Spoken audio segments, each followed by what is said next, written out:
Hello everyone, আসসালামু আলাইকুম। সবাই কেমন আছেন?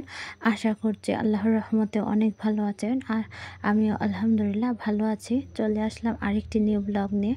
আর আর আজকের ব্লগে থাকছে সমোসা পিঠা। আর সমোসা পিঠা বানানোর জন্য আমি মাংসেরকে ছেঁচে নিয়েছি, সিদ্ধ করে ভালোভাবে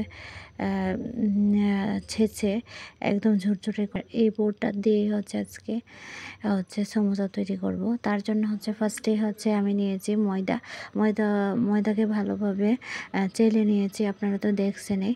আর চালার শেষে ময়দার সাথে আমি পরিমাণ মতো লবণ মিক্স করেছি আর তেল দিয়েছি। এরপর কম কম পানি দিয়ে ময়দাটাকে ভালোভাবে মেখে নিচ্ছি, যাতে করে ভালো একটা ব্যাটার তৈরি করতে পারি। আর এই ব্যাটারটা দিয়েই সমোসা তৈরি করব। তো আপনারা আমার সাথেই থাকেন, তাহলে বুঝতে পারবেন আমি কিভাবে সমোসা তৈরি করছি। আর খেতেও খুব ভালো লেগেছিল। যেহেতু আমি ভয়েসটা পরে দিচ্ছি, তাই আমি আপনাদের কাছে রিভিউটা দিতে পারছি। তো আপনারা আমার এই ভিডিওটা দেখে যদি ভালো লাগে, তাহলে ছোট্ট করে একটা লাইক দিয়ে বেশি বেশি শেয়ার করে এবং কমেন্ট করে আর সাবস্ক্রাইব করে আমার পাশে থাকবেন ইনশাআল্লাহ।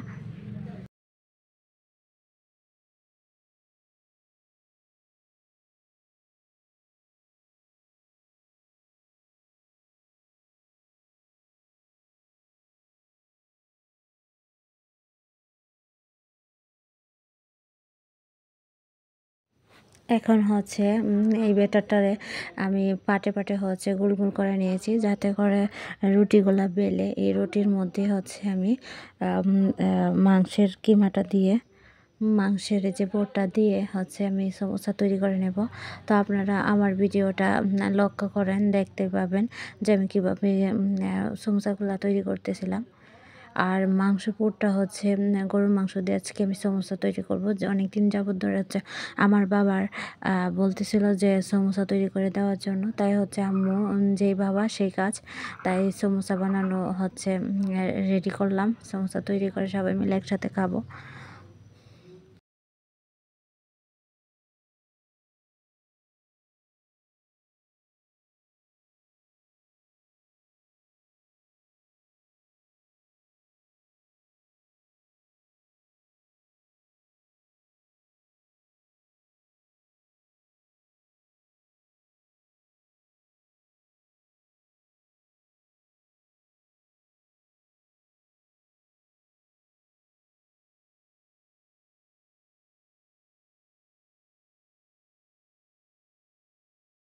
এক এক করে আমি প্রত্যেকটি সমোসা তৈরি করে নিচ্ছিলাম।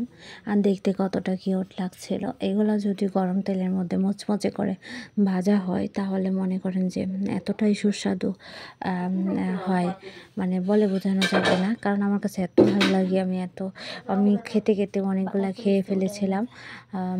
অল্প কিছু ছিল, তো এই আর কি।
এসে গেছে দিন কত না রঙিন, নামে তোর এ শহর দেব লিখে সব আমার।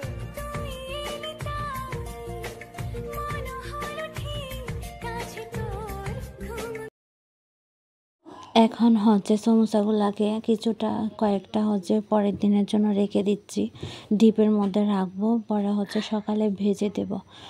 একটা লোক আসার কথা, তাকে নাস্তা খাওয়াবে, তাই হচ্ছে এগুলা ফ্রিজে তুলে রাখছি। তো আজকে এই যে দেখতে পাচ্ছেন এখানে বক্সের মধ্যে এগুলা হচ্ছে একদম শক্ত হয়ে গেছে, আর এগুলো হচ্ছে পরের দিন সকালবেলা ফ্রিজ থেকে বের করেছি, আর এখন তেলে ভেজে নিচ্ছে। এক এক করে প্রত্যেকটি সমোসাগুলোকে তেলে ভাজা হবে, তারপরে হচ্ছে মেহমানদারি করা হবে আর কি। তো আজকের মতো বিদায় নিয়ে নেব। যাওয়ার আগে আবারও রিকোয়েস্ট, আমার এই ব্লগটি যদি আপনাদের কাছে ভালো লাগে তাহলে অবশ্যই ছোট্ট করে একটা লাইক দিবেন, এবং যারা আমার অলরেডি ফ্রেন্ড হয়ে আছেন সাবস্ক্রাইব করে তাদেরকে অসংখ্য অসংখ্য ধন্যবাদ জানাই, এবং যারা এখনও আমার চ্যানেলটিকে সাবস্ক্রাইব করেন নাই তারা অবশ্যই ছোট্ট করে একটা লাইক দিয়ে সাবস্ক্রাইব করে আমার পাশে থেকে যাবেন। আল্লাহ হাফেজ, আসসালামু আলাইকুম।